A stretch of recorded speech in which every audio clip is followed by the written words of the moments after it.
Well, hello and welcome to the edition of Health Solutions with Sean and Janet Needham, where Team Needham discusses everything healthcare. I'm your host, Sean Needham, and I am streaming live from, let's see, where am I at today? I'm in Richland, Washington today. So not too far away from home, and I think Hans is in Moses Lake today at his office. So I'm super excited for him to share his story. And this is Health Solutions with Sean and Janet Needham, where Team Needham discusses everything healthcare. And Hans is going to share his, not just his weight loss story, but also his just incredible health journey. Because as you guys know, if you follow this podcast, the most dangerous thing we can do as an American is to be overweight, because more people die of cardiovascular related disease as Americans than any other thing. And obesity is a major cause of that. And there's a lot of health conditions that get better that are caused by obesity and can get better when you lose weight. So Hans is going to share his story today. And without further ado, Hans, I'm just going to let you introduce yourself and get started. Good morning. I'm Hans Warkentin. I'm a local teacher here at the high school. I've been involved in our football program for many, many years. And I think I was kind of the typical guy. I was pretty active. And you're in your 20s and your pant waist size is 32, and then you get a little older and well, heck, the store sells 34s, and then they sell 36s and whatnot. And I think gradually over time, I think a lot of men and women, you get bigger. And I hit my 50s and I kind of started thinking, okay, this is just stupid. But I kind of kidded myself that kind of still doing the same thing and expecting different results, and that doesn't work. And so finally, Shelley Warkentin, that'd be another podcast. She's my former wife, but we were back to hanging around each other after many years. And she said she was going to do something. And she wasn't somebody you would consider heavy. I mean, she's a little heavier than she'd been, years ago, but she started on this wellness program, and I was like looking at her going, wow, it's working for her. And then she started helping some other people. I'm like, oh, it's working for them. And in all reality, the hardest part was just starting. Yeah. And once I started, God, I got up in that 260 pound range, wearing size 40 jeans, and it's a pain in the butt just to tie your shoes, and you get less active. It's not as easy to be active, so you get less active. And I was taking high blood pressure medicine, and your knees hurt or your ankles hurt, so you're taking ibuprofen, or you get more sedentary. And so finally in March, kind of kicking and screaming, Shelley got me going, and I've never been on a diet where I really lost, was super successful, and I lost 20 pounds really pretty quick, a couple of weeks. And it was like, wow, this feels pretty good. And it kind of inspired me to keep going. And then when you get down 40 pounds, that's dang near a big bag of dog food that you're not carrying around anymore. Right. And first your clothes start to fit right, instead of, you don't have a big belly over your belt buckle or whatever. And then they get too small or too big. And once I lost about 45 pounds, you're inspired to be more physically out. Like I watch some of the stuff you do on I watched your barefoot skiing and whatnot, and you get kind of inspired and you feel better yourself. And my old football coach, well, first I should say we had a goal, and I think goals in life are important for whatever you're doing. Shelley and I made a goal to lose so much weight, and if we did it in June, we were going to go to Belize. And we did it. And we went on vacation, had a fabulous 2 weeks in Belize. Something we're actually going to take our boys back there this spring break. Won't quite be as quiet, but Yeah. So I think goals are important. But once I lost about 45 pounds, my old football coach, who became great friends with, I've coached with him for years, Greg Cottrell, he called me out to come down to CrossFit. And I'm like, I don't know. I mean, I could not have done it before I lost some weight, without a doubt. And I got hooked. I mean, so I've kept on the regular eating or healthy eating, but I really got hooked on CrossFit. Yeah, I thought that was a big day. I mean, that's what I've been hanging around that guy behind me since I was 16. So Wow. yeah, Is that Craig Luttrell? that's Greg Cottrell right there. Yeah. Okay, so I didn't realize that. So he's about your age then. No, he's 67. He looks really good. He is really good. Yeah, he looks great, and he's another guy that has taken kind of control of his. He's a big dude already, and he's taken control of what he's eating and working out and whatnot, and feels great. And he's he and his wife, I think they're traveling right now. So that's awesome. That was a big day for me. I actually touched my toes to the bar, hanging on to it, which probably sounds kind of corny, but it's not that easy. Yeah, no, absolutely not. You got to have a strong core, and absolutely. Yeah. So tell us, Hans.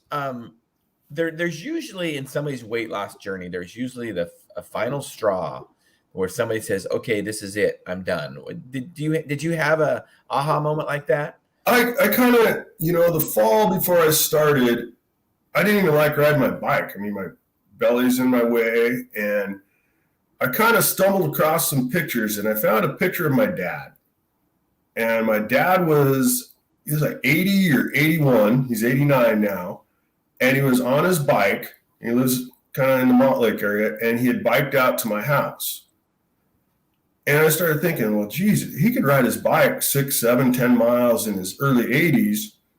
And I'm struggling now. I better get my butt doing something, and that was pretty inspirational. And then kind of back on the medicine thing, my dad's had a couple bouts with cancer. And he had stage 3 small cell carcinoma. He had renal cancer, had his kidney taken out. He had stage 4 melanoma. Wow. And he recovered from all. A lot of people don't even know he was that sick. But I think it was because when he hit those challenges, he was in shape. Yeah. Yep. He had been an active guy. In his early years, he ran Bloomsday every year. And that turned into biking. It was a little eeasier on him as he got older. And I don't know if you remember Mel Olson. Oh, yeah, absolutely. Yeah, he was riding. Well, he was riding up until the day he died. Yeah. Yeah. And Mel Olson and my dad used to ride together. One of the things they used to do was they'd get on the GTA bus with their bikes and take them to Cooley City and then bike home. Wow. They did that in their late 60s, early 70s. Yeah. Neither one of them could hear, so I always figured they were going to get squished on the highway somewhere else. But so he was pretty inspirational. You just start thinking like, okay, I'm in my 50s. Do I want to spend my 60s sitting, in a recliner watching everybody else live, or do I want to be the one out there living, And I want to be the guy. I want to go snow skiing. I want to do be active. Active. I'm without an assistant today, and I'm not very good with rotating pictures and on the stream. So, but I think it's obvious. Here's some before and after pictures of you. So tell us a little bit about that. What was your before weight? What was your after weight? And what were the dates? The 2021 school year, that was right. So that would have been 1920, probably taken in September. And I was in the 260, depending range, right in there, a little over, a little under. And this following year, this September, I was under 200. And good job. I lost enough weight. I mean, even my glasses didn't fit right. I had to go get my glasses resized because I had head fat, for God's sake. So it's been good. I got started on that CrossFit, stayed on eating healthy, and I don't call it a diet. Whatever your diet could be, McDonald's 3 times a day, whatever. Absolutely. It's not starvation or deprivation, any of that. It's just a lifestyle. And it's kind of funny at CrossFit, Kelly Bragg, she used to be Kelly Canales, and she was one of our football TAs way back when. Her job used to be to make sandwiches for our kids because some of them lost too much weight, and so we'd feed them. But she's done a good job, and now it's something to look. I just do it 3 times a week. I can't keep up with the 20-year-olds, but I have fun, and it makes you feel good. And yeah, we actually in a couple of weeks, I'm not sure the exact date, but we're having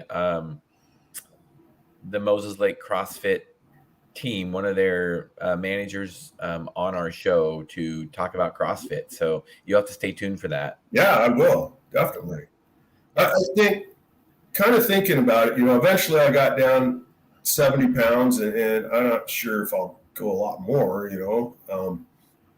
but you kind of look at things, and you got your diet or whatever you eat, you got your physical activity, and then I think it ties into your just mentally.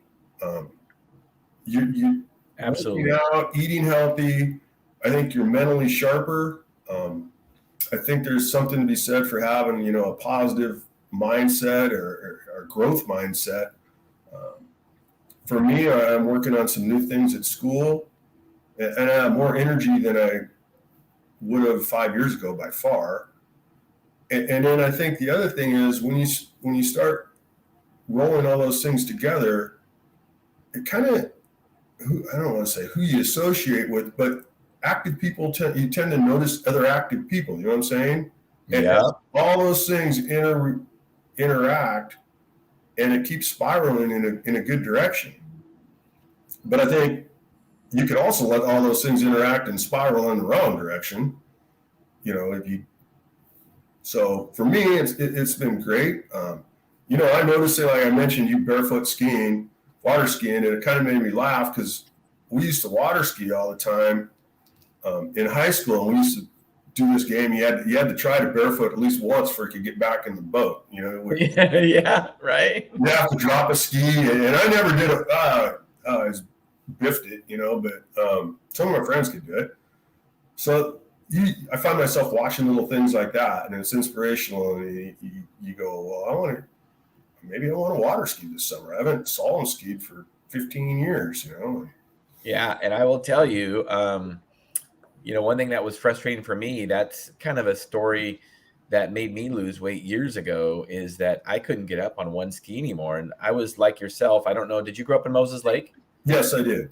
Yeah, and so did I. So, we were skiing all the time, and, deep water start on a slalom ski. And when I couldn't do that anymore, it was pretty demoralizing. And, and it's amazing how losing weight made it so much easier. I didn't have to, I'd have to get up on 2 skis and drop one. Right. And you don't need a huge V8 motor. Right. Right. And so I'm still pretty picky about the boats I ski behind, because even though I can get up pretty easy, as you know, skiing behind an underpowered boat is not any fun if you're deep water slalom ski. It's just, to me, it's not worth it anymore. So I usually just ski behind tournament boats only. The other thing is I have a boat. I like to fish a lot and just be on the water. You lose the weight. You're a little safer on your boat. You're like my balance. I'm saying jumping up, getting off the dock and in the boat and loading the boat, whatever. All that stuff is just so much easier. Well, you talked about mental, makes your mental health better. And I've said it many times in our podcast, is that the best antidepressant ever invented is exercise. And I'm sure you feel that way when you come out of CrossFit, that you just, you always usually feel great. Now, sometimes if we beat ourselves up too much in a workout, you don't always feel great. You're not might be depressed. You're just hurting a lot. But exercise and diet is so important. It's not just physical health; it's our mental health. And when we feel better physically, we're going to feel better mentally. When we look better physically, we're going to feel better mentally. It's just it's all in our overall health.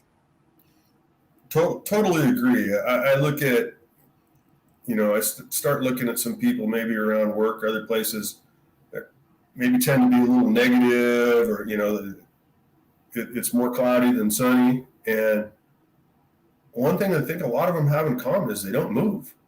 They're pretty, sessile individuals. They sit. And I think moving, getting a good sweat going a couple times a week, totally improves your mental focus and how you feel. And I think the other thing is you lose a bunch of weight and your clothes fit right. The expensive part for me losing weight was I had to buy all new clothes, which, I went from, I think those pants and that picture right there, probably Yes. a 40-inch waist, which is ridiculous. And I'm wearing a pair of 32s today. That's awesome. Congratulations to you. That is awesome. It keeps spiraling because it's easier to, you know what I'm saying? Like the boat's easier. We were hunting this weekend and I had to, we sailed a couple of, I had to go on the other side of the pond and cross a fence. And, when you're 260 crossing a barbed wire fence isn't any fun. Now, it's no big deal. It's easy. So.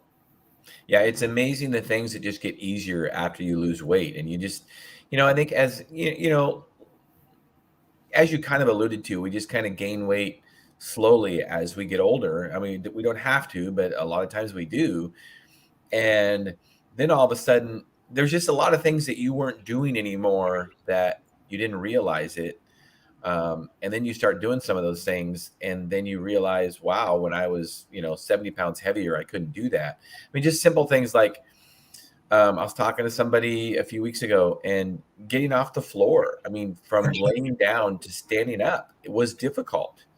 And now once they've lost weight, it's easier. So, and the reason that they didn't know that is because they hadn't really tried that after they'd gained so much weight.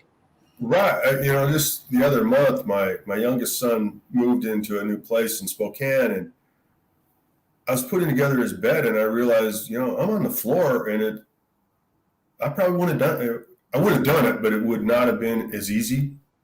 Right. It's just easier to do simple things, and I think your balance has to be better. Yeah, all of it. So tell me a little bit. You said, you're hanging around more active people, doing more active things. So, have you seen that some people have tried to, you've inspired them?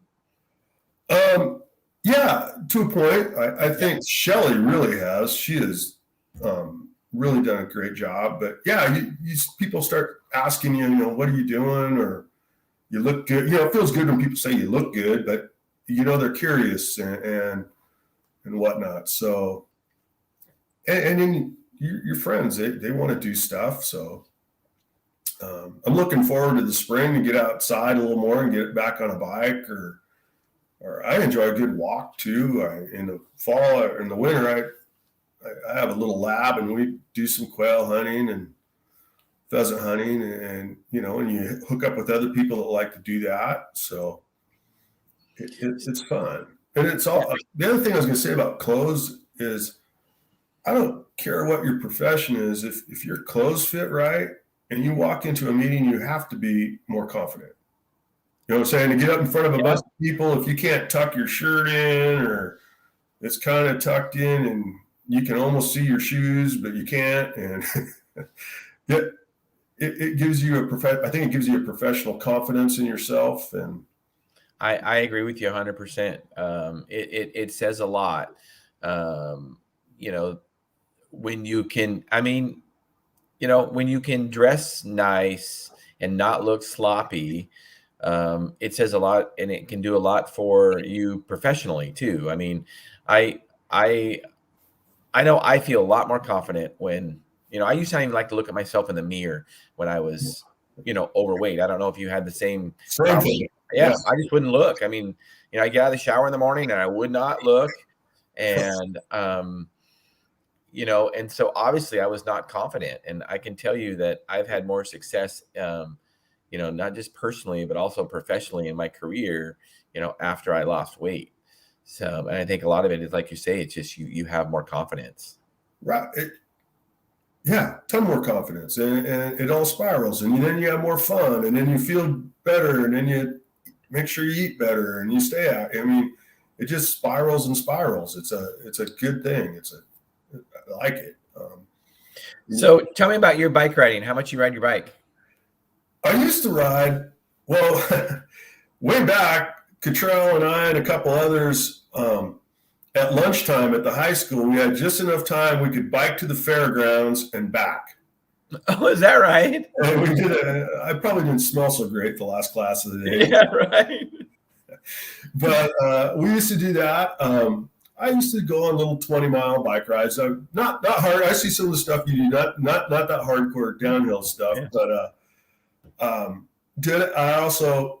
I kind of watched my cousin. I have a cousin that's a little older than me, and he and his wife have raced bikes all over the world. Oh, wow. My cousin's wife used to have the fastest time in that, what's it called? That Didasport, the 300 miles across the snow in Alaska. Wow. So I watched some of that stuff. And I enjoyed, 15, 20 miles, but I got where it wasn't that comfortable. Yeah. You get bigger and you try to get on your bike, you got a belly in your way.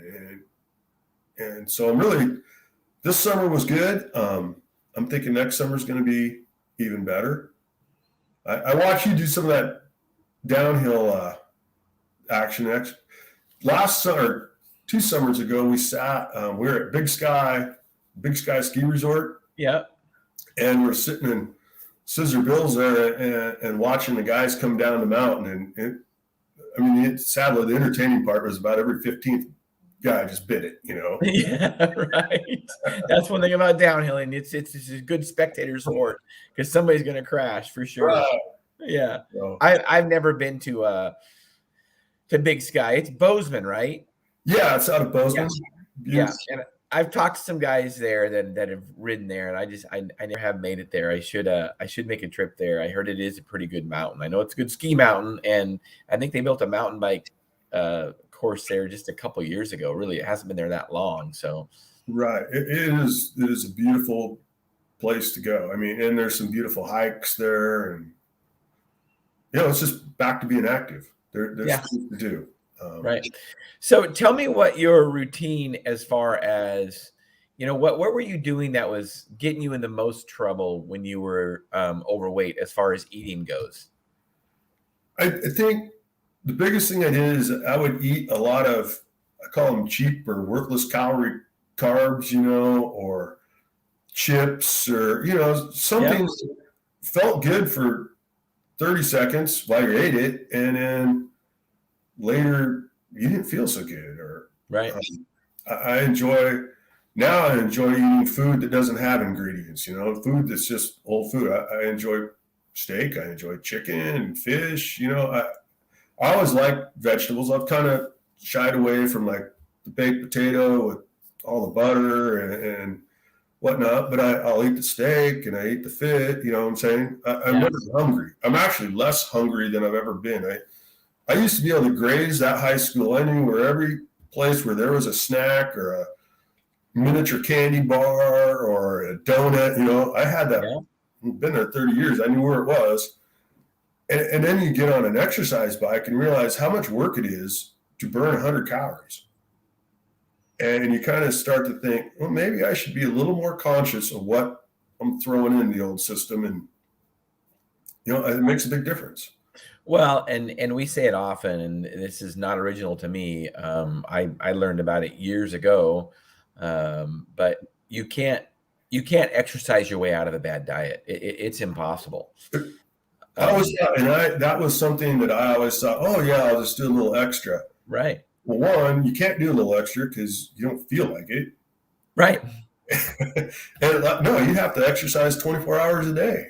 Yeah, exactly. It's impossible. I read something, can't remember where I read it. You probably know. I read that like 100 years ago, people averaged about 5 pounds of sugar a year in their diet. Americans now eat over 140 pounds of sugar a year in their diet. And I don't think that's been good for us. No, and I'm not sure the exact numbers, but there is a lot of truth to that. And, I think one of the issues is, you alluded to it earlier, excuse me. Because let's face it, fruits and vegetables have sugar in them. If you use the definition of sugar, they have fructose and sucrose in them. But so the problem is largely processed foods with added sugars in them.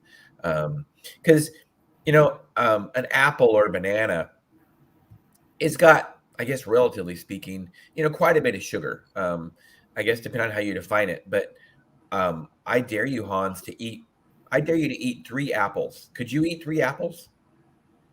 No, I ate one yesterday, but Yeah, right. You can't eat 3 of them. But, could you eat 3 donuts? I mean, I could. oh yeah, Yeah, right. It's just, it goes so easy. So when you eat real food, it's just, it's satisfying. You're full. You don't crave more. I mean, I think chicken breast is a great example. And I think I've said it before. I'm not a big fan of chicken breasts. Because I like a little bit of fat, and chicken's pretty lean. So, but you know what? I don't know if I could eat more than 1 chicken breast. I mean, definitely not more than 2. I mean, that's just a lot. And you think about it, that's only 400 calories.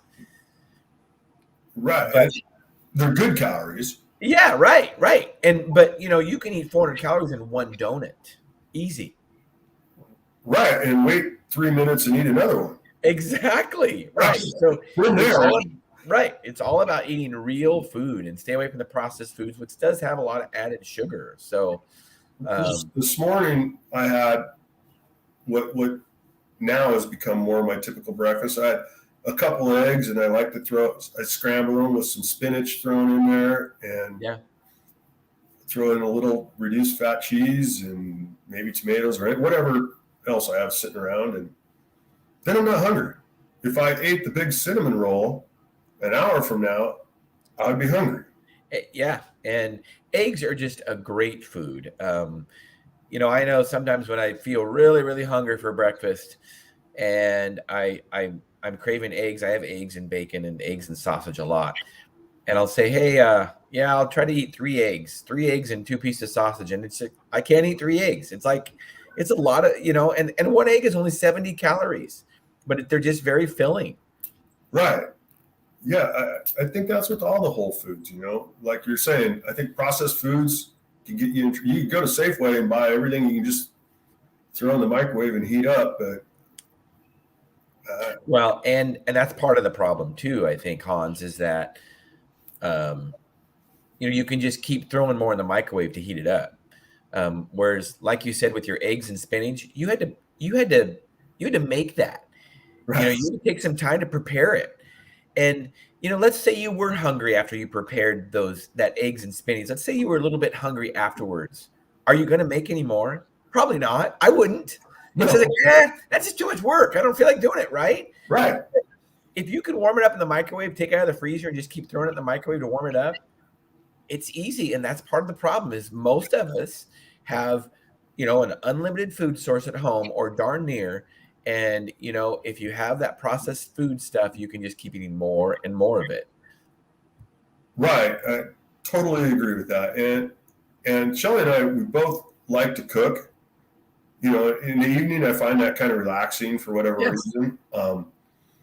And I've found out that it's just as easy to cook healthy as it is to cook unhealthy,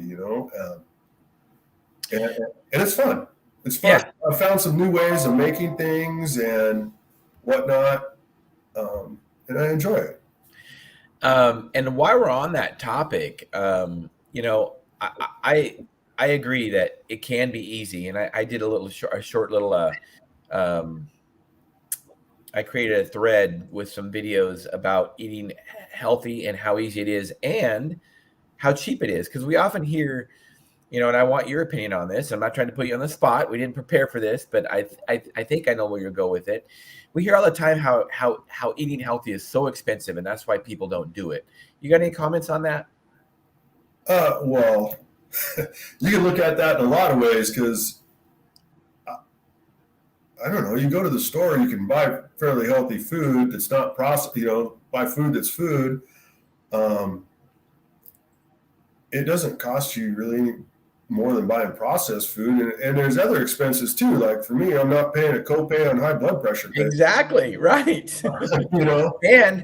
And I mean, you could look at it indirectly, maybe if you didn't change your ways, you would have a heart attack, and that's expensive. Right. So there is, you can look at the indirect costs, and we either pay now or we pay later. But let's use your example of eggs and spinach. I mean, eggs are like, if you buy them 6 dozen at a time, they're like 10 cents a piece. Yes. And spinach, a bag of spinach is, I don't know, a few dollars, right? Yeah, I mean, you're eating for $1. Exactly. I At mean, the most. and that cinnamon roll we were talking about, if you bought that cinnamon roll one at a time, like at Costco or Cinnabon or whatever, I'm gonna guess off the top of my head it's gonna be a $5 cinnamon roll. I don't really know, but it's gonna be I suppose if you baked them yourself, they'd be a little bit less expensive, but still, Right. that stuff it gets expensive. Very much. Or a bag of potato chips. You were talking about chips when you're snacking on chips at school. I mean, honestly, Hans, I can eat a complete bag of potato chips. Also, there's salt and vinegar. I could kill that bag, right? Right. And that's why I just don't have them in the house, because if I did, I would eat them. Yeah, same boat. Exactly. And, kind of back to like not paying the co-pays and all that. I enjoy not having to remember to take a high blood pressure pill Right. But I get a kind of a kick. You turn on the TV and, geez, there's an ad for high blood pressure medicine, for pre-diabetic medicine, for being diabetic, for this. No one ever, COVID or whatever, nobody gets on TV and says, hey, you just need to lose some weight. Right. I know. And, as a pharmacist, it's very powerful that I talk all the time about how, I don't believe in medications to treat long-term disease that are related to lifestyle. And so many of those diseases, whether it be high blood pressure, whether it be diabetes, they're related. You don't need a drug to fix your problem. I mean, you're going to treat a symptom of high glucose with those drugs, or the high blood pressure, but you've got other issues going on. Fix the problem. And the problem is you're overweight. I mean, that's the problem. Fix that, and a lot of things get better. Right. And totally agree. We've become a society where we want to solve everything with a pill instead of actually taking responsibility and doing something. Yeah. I get a little, I'm at the high school and you look at some of the kids and you feel bad for them when you see some of their eating habits and they're getting bigger or whatnot. I worry about those kids because that's not a healthy journey through high school that way. Well, as you know, Hans, it's an epidemic. I mean, it really is. And when you or I were in high school, out of 100 kids, there was probably one obese kid, right? Right. I mean, there just were not fat kids when you and I were in high school, and now over 50% of the kids are obese. It's scary. Now, I'm going to place the blame on mostly the parents. And I've had parents come to me before and they say, well, I don't know what to do. My kid's overweight. And I'm like, well, you got to change your habits. I mean, you're overweight too. So, and I've been there. I mean, I had my youngest son was overweight, and it was hard for me to do say anything about it until I changed my habits. And then he definitely changed his, and it's stuck with him for the rest. He's 19 years old now, and it's stuck with him. So, parents, you got to be good role models. Exactly. Our youngest boy had put on a little weight, and I think he was inspired, and he's really changed his body over the last. Absolutely, I'm not surprised. Yeah. So we have a little ongoing. Oh, I don't know what to call it with our family. I told my kids after we all got to healthy weight, it's like, okay, let's make a pact that it's okay to call each other fat. So if we get fat again, we can call it out and say, hey, Dad, you're fat. So call me out.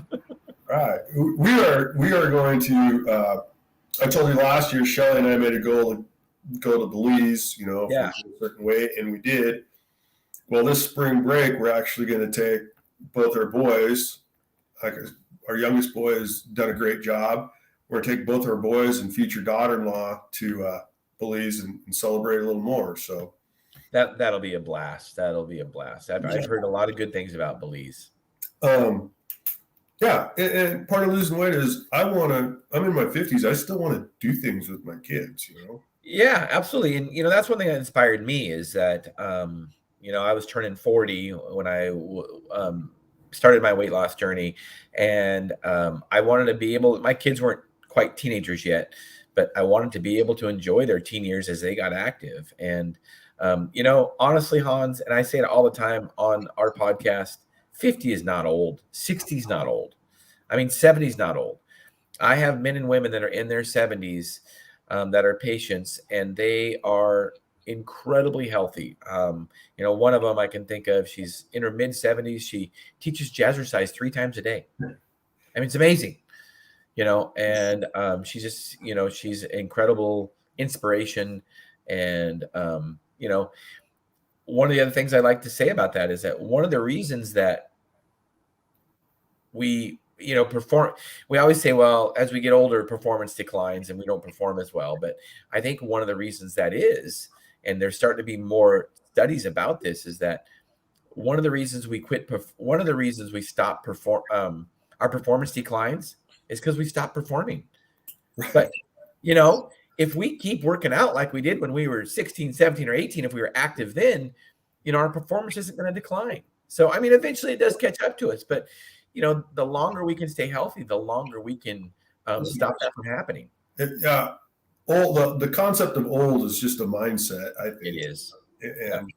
And the other thing, we're talking about kids is, I think Shelly and I both believe is, even though your kids are out of the house, or our kids are out of the house, they're out of college, but you're still a role model. Yeah. And what do you really want to model for your kids? That part of life is you get old, fat, sit in a recliner, and hope to live long enough to retire. And then what kind of role model is that? I mean, exactly. That's not what I want to be. So, right. I agree with you 100%. I want my kids to say, oh yeah, look at dad. He's still moving. Mom, she's still moving, Yeah, absolutely. I when my kids were teenagers, my oldest son was telling me, he's like, oh dad, and he started lifting weights, and he's like, oh dad, you know how kids are. I'm sure you've had something like experience like this with your kids. Oh dad, I'm going to be able to lift more than you when I'm in high school. I'm like, you'd better really start working out pretty hard to do that.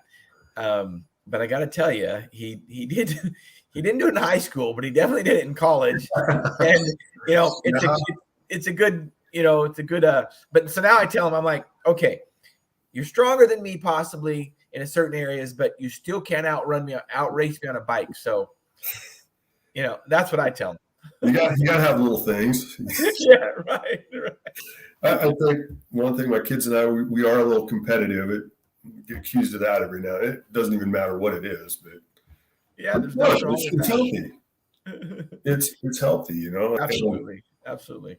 So, Hans, as we wind this podcast up, what do you have a passion for? I have a passion for life. I have a passion to do things. I want to travel. We've done a pretty good job. We went to Montana quite a few times last year. We went to Belize. We've been in Coeur d'Alene last weekend. I can't remember where we're going next. We're going somewhere. Anyway, I like that. I want to do things. The world's big. I want to go out and see it. I want to be part of it. I like to be outside. I want to fish. I like to hunt. I'd rather do life than sit back and watch somebody else doing it. So absolutely. So if anybody has any questions for you, Hans, what's the best way to get a hold of you? Probably on Facebook would be the easiest, or at hrwarkentin@gmail.com. Awesome. So what would as we in the last minute we got here, what are the final 2 sentences you would like to say about your weight loss journey to inspire others? I would just say it feels too good not to feel good. Life should be something you enjoy, and it's an adventure, not a destiny. It's enjoy it. Feel good. And as we say that, some people think, you lost 70 pounds and you said you're pretty much, probably going to end up with that or stop at the 70 pounds. But you got to realize it's a journey, and it's dynamic, and it's never over, right? Right. and it's enjoyable. It is fun. It's like a journey of misery, It's not the trail of tears or anything. It's fun. Right. Yeah, absolutely. Yeah. So, all right. Well, thank you for sharing your story, Hans. You'll have to keep us updated and stay tuned for our podcast on CrossFit. You'll definitely like that one. I will. And stay tuned for the one Monday, because we have Dr. Josh Levitt on our show, and he's going to be talking about statins and for high cholesterol and why they're not needed. So, we were talking about a lot of medications that people are on that are lifestyle related. Tune in for that show, Health Solutions with Sean and Janet Needham, 12:30 to 1:30 Pacific Standard Time Monday. So thank you, Hans, for sharing your story today, and thank you, listeners and viewers, for tuning in. Health Solutions with Sean and Janet Needham.